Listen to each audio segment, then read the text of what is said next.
Parliament's Appointment Committee would, in a few minutes' time, begin vetting another batch of ministerial nominees of President Akufo-Addo. Nominees expected to be vetted are Ministers Designate for Tourism Catherine Apeku, Parliamentary Affairs Ose Chairman Sabonsu, and Planning Minister Professor John Bafo. You would recall that Catherine Apeku has been involved in an alleged fraudulent case, and it is expected that that may come up. Our correspondent Joseph Opoku-Gapo is currently at Parliament, and he joins us live on the line. Hello, Joseph. What can you report?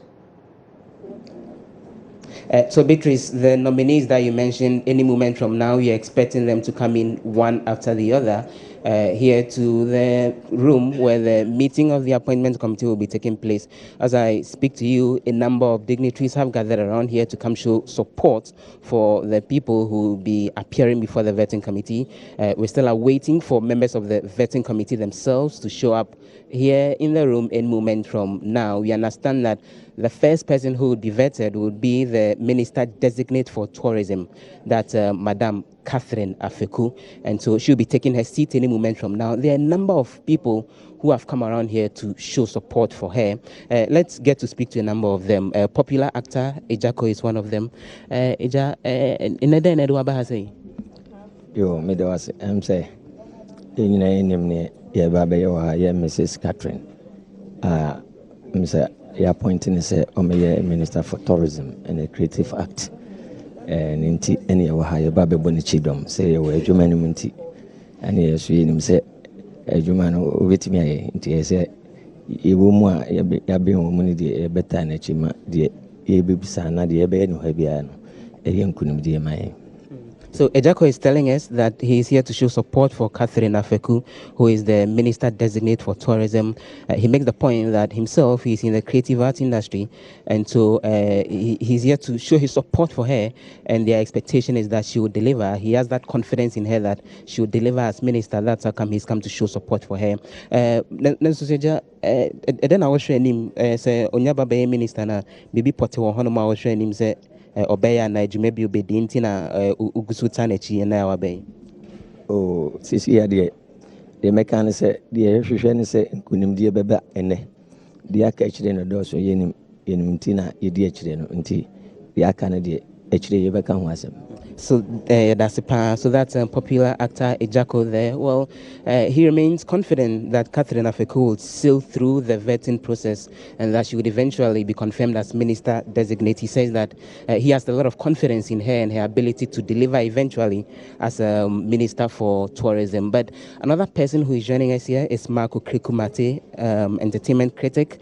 He's been a long-time industry person. Mark, thanks very much for joining us here. What brings you here today?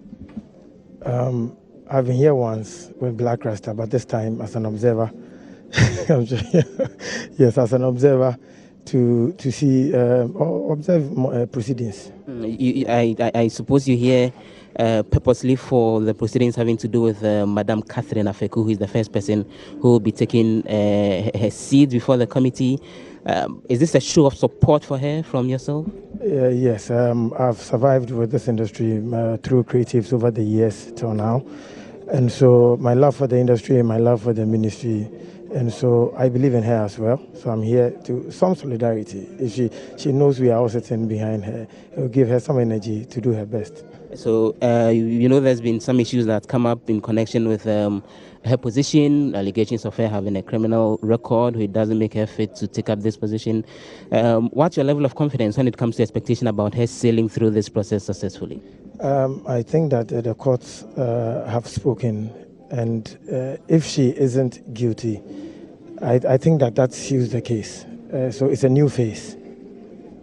We'll see how it turns out. That entertainment personality, Marco Kreku, Manti there. But there are also a number of other people, including chiefs and queen mothers from various traditional areas who've come around here to show support for Madam Catherine Apeku. Let's get a comment or two from some of the traditional leaders who've actually come around here. One of those key people is actually Nana Taiba the Field. She's the queen mother of Elembele. Nana, you are here obviously to support Madam Catherine Apeku. Any major expectations? Me was some support Madam Katrina Fiku. Some say evaluate Adjamorojura. If he said Nkrumah Bresso, 57 years in it, ye minister or what that. Nti afi nyame ya adom na nanado asonda yepa ama ya minister zaman nyensa no tre evaluate adwamolo elembere dwamo ye nyina ye ntena ho ye ba abe supporto abompa ya ata na chi ama na no ati otumi akasa me hu so ye nzimani ampa yesrega na fo nyina se nyame ya adom na se muje parliament ne yi gine tuma mfa mpa bone adenta na chi ema dwuma obeye no enye nkurumde ma o man Ghana se o ho ma Ghana nyina enye nzima fo nko a basisi ade nzima fo ne yaba ne buma ma hene fo nyina ka ho ye baba ne yaba ahema fo ye baba ta ona abokatra ma feku achi se ye hu bi ache pa. So that's Nana Taiba the Fifth. She's the Queen Mother of the Elembele area. She says that they are just here to show as much support as they can for Madam Katrina Fiku, and that they remain confident that she would sail through this vetting procedure successfully. So any moment from now, she would walk in to get a vetting process started. We look forward to see how that would go. Thank you very much, Joseph Opoku-Gakpo, and indeed we still look forward to hearing those details about the allegations and all of that and how she would sail through in the vetting today, plus the other persons who are supposed to be appear before the committee today. Now, there's confusion at the Accra Metropolitan Assembly office this morning over the scheduled swearing in of new leadership. Let's go live to the scene where my colleague Hannah Odame has been there monitoring events for us. Hello, Hannah. If you can hear me, what exactly is the problem at the AMA office? So I'm at the office of the AMA, Accra Metropolitan Assembly, and the issue here is that some youth from myself, as well as the review, are here protesting the swearing in of some executives, government appointees for the assembly.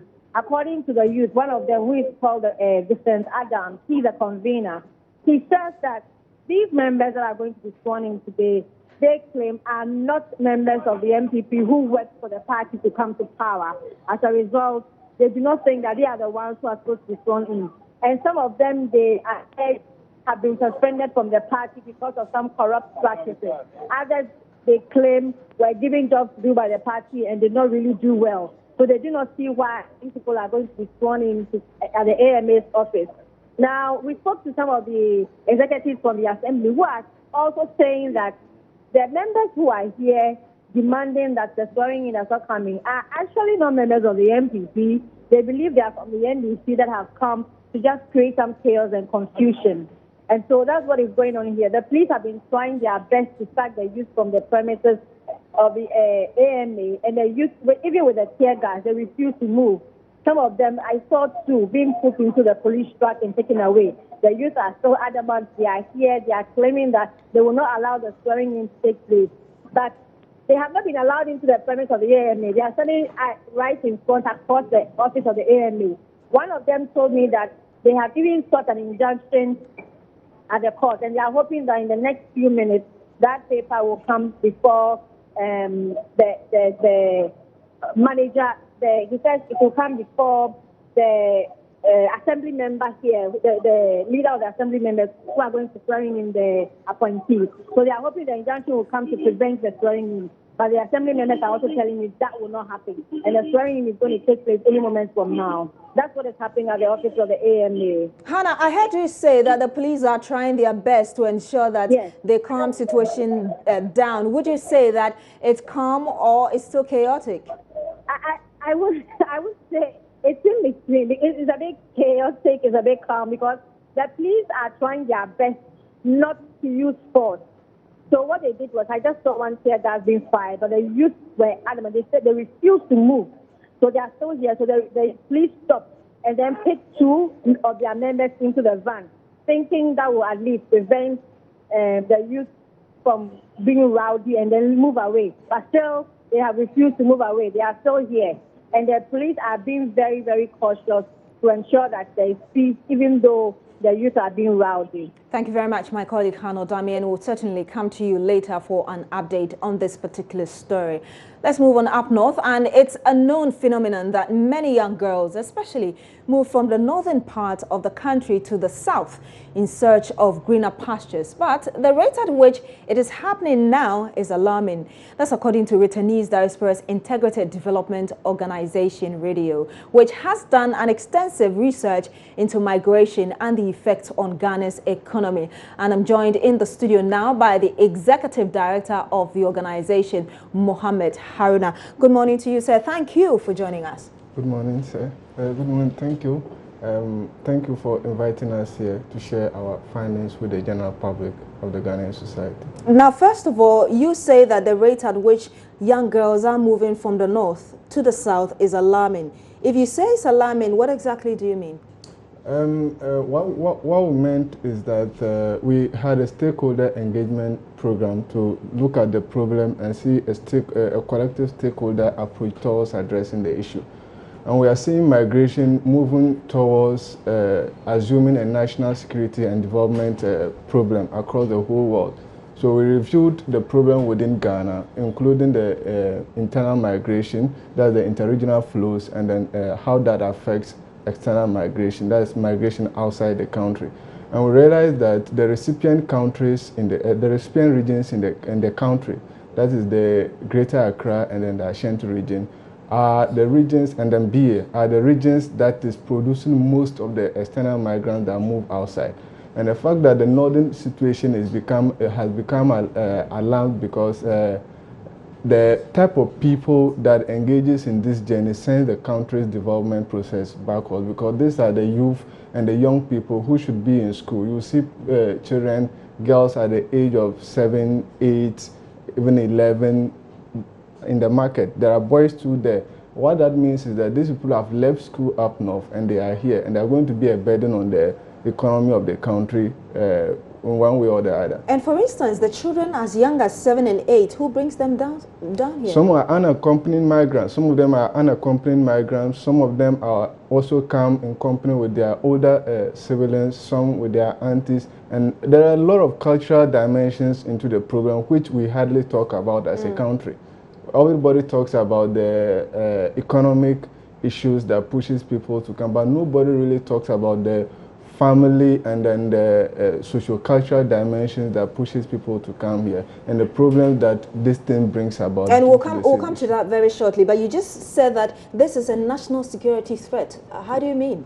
Yes, it's a national security threat because the youth is energetic, and when a particular section or a huge section of the youth is excluded in the development process, as they are, it can take a security dimension because they find ways of utilizing that energy they have, which has not been channeled into productive purposes. And that is why during elections and other riots, we see these people being the fueling the fire of chaos in this country. Are you trying to say that apart from during election seasons, these people could also be engaged in social vices, for instance? Yes, apart from during election seasons, when they come here and they feel like they don't belong to the community, they form their own establishment, their own communities, they have their own rules, which gives them like a certain organized way of dealing with it. Through this, they have gangs and they have associations who are very high leverage, and the normal way they settle their scores is showing how this energetic and how strong they are to outdo their adversaries. So your research shows that a lot of them are moving down south here. What are the statistics showing? Actually, what the research shows is that we looked at the data on interregional flows, and we realized that across the whole country in context, the southern regions migrate more into the Greater Accra and the Kumasi region. A few of the northern regions migrate in. But the problem with it is that the northerners who migrate here do not feel that they belong to the community. So they establish their own, so integration becomes a problem. And that is why we have the environmental impact of Old Fadama and the other slums that are developing in the area. The other issue is that because of levels of education and cultural similarities within the southern regions, people that moved into the southern part from southern regions easily integrate within the city. And because their educations and incomes are low, they happen to be engaged in more productive and more decent work as compared to these people. So the findings is not that in terms of nationally, it is the northerners who move to Accra most. All regions move to Accra, but the majority of the regions are southern regions. But due to cultural differences, which our people from the north are those whose environmental impact on the cities are apparent. What that calls is for us to engage in a social discourse towards ensuring that our society as a country, Ghana, can integrate so easily. Those cultures from the north should be able to see the similarities that exist between them and then the southern culture, so that when they migrate here, they can integrate within the community. Now, earlier you were mentioning some of the factors that cause people to come down here. Which factors have been ignored? What have you identified? What did you find in your research? You know, there are cultural differences. If you are in the north, you are in a house, your father, your mother, your uncles are there. This community, this significant others exert a certain control or influence on your behavior. Like in a limited sense, you can say like your freedom is limited. But when they migrate over here, they get up, they decide what they want to do every day. They decide the time they want to sleep. They decide the time they want to wash. They decide the time they want to do any chores they have. And they decide what they would eat.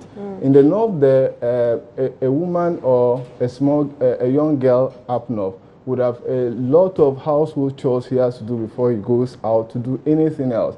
A guy in the north will also have so many responsibilities that the family imposes on him. But when they come here, these things are over. So if we ignore these issues and then go towards saying that it's just economic, so let's pump money up the north without engaging in that social discourse to create people's awareness of the need to stay home and then help in the growth of the local economy, we can push the monies there and they still will not go back. So for you, you think that those in the north should be encouraged to stay there instead of coming down here. But what is there that they can hold on to? It's hope. It is hope that is lacking all along. But people talk about opportunities, employment opportunities down here. Over there, what is there that a young person would wake up and say that this is what I'm going to do for a living? Yes, that is the point, and that is why I'm saying hope. Society, leaders, and government needs to give the young people up there. In fact, across the country, hope. The only thing, this one, migrating to the south to search for non-existent job, is a coping strategy. It is not something that fulfills the needs. So across the country, young people have been excluded from the development agenda. How does this happen? You know the economy there. The economy is mainly agriculture. But you leave the people to engage in the farming as if we are still in the 18th century. The farming haven't moved to become an attractive area where you can go do your farming activity without breaking a sweat, which is what is happening elsewhere. So when we do this, but we put these young people into school, they watch TV, they watch movies, and they see how life elsewhere is. And you still expect that person to go and take the cutlass and hoe to tilt the land, to produce the grains the whole country needs. It's unfair. So government and civil society and the community leaders within the north and even the south, because it affects everybody, will have to focus on a way, on an approach that we can take to enforce and enhance inclusionary development. And mind you, all the development agendas that as a country we have taken, we have largely failed to achieve them because we fail to recognize this fact. The Sustainable Development Goals, which is the current one on the agenda, over 90% of the goals are linked to this type of migration in the country. You talk about ending poverty, you talk about gender equality, you talk about quality education, and all the rest, even climate action, all the rest. There is no way we can deal with climate change in this country without investing in the agriculture and getting the people involved in agriculture in the north, because the desertification is moving down there. But if we cannot give them hope and cannot tell them that you can stand shoulder to shoulder with somebody who sits in an office, even in your farm, how do we give them hope to go and then till the land? So for you, you're looking at government investing in agriculture in the north so that people still don't use the orthodox means of farming, which probably yields very little for these people. But apart from these, investing in agriculture, I know you've also been engaging those in the north. Not everybody may be interested in agriculture. What other developments, policies can be put up there for people to stay, for them to think that this is something I can hold on to, this gives me hope? Quality public service, apart from the agriculture and then the industry, value addition to agriculture have consistently declined since the 80s. From independence, value addition to agriculture peaked around the 80s, but since the 80s, it has been on a consistent decline. If you invest in agriculture and you invest in the value addition, and the value addition chain is a number of processes which involves industry and services, then also you can talk about quality community and city management that enhances citizens' access to social services like electricity, decent accommodation, and portable drinking water, then quality healthcare. People will migrate down there. But what is the starting point to get people active? You need to get an active economy, which is the agric is the starting point. When the agric is when we invest in the agric income that people generate can be used to propel this the prospectus for the service industry. Your final word, sir? My final word is that to the general Ghanaian public, migration is an issue, and government alone cannot deal with it. Communities, individuals, traditional leaders, city authorities, and then civil society have to get on board. The way we galvanize energy towards tackling maternal mortality, maternal and infant mortality, we need to also gather that energy towards addressing migration as an issue in the whole world, because whether we like it or not, it's become a serious issue for us. So you are focusing on government. What about your group? What are you doing? What we are doing, one of it is this. We engage in advocacy to talk about, to let people see the need for us to look at migration in a different way. The other way is we are engaging the diaspora, the nation's diaspora, to ensure that we can contribute towards channeling remittances and foreign direct investments into these critical areas that can address the push factors of migration. We also work closely with government to ensure that policies respond to the needs of young people. So there's a youth voice into policy formulation process. Thank you very much. And Mohammed Haruna is the Executive Director of Radio. Radio is Returnees Integrated Development Organization. You're still here on News Desk on Join You. Stay with us. We'll be back shortly with more stories.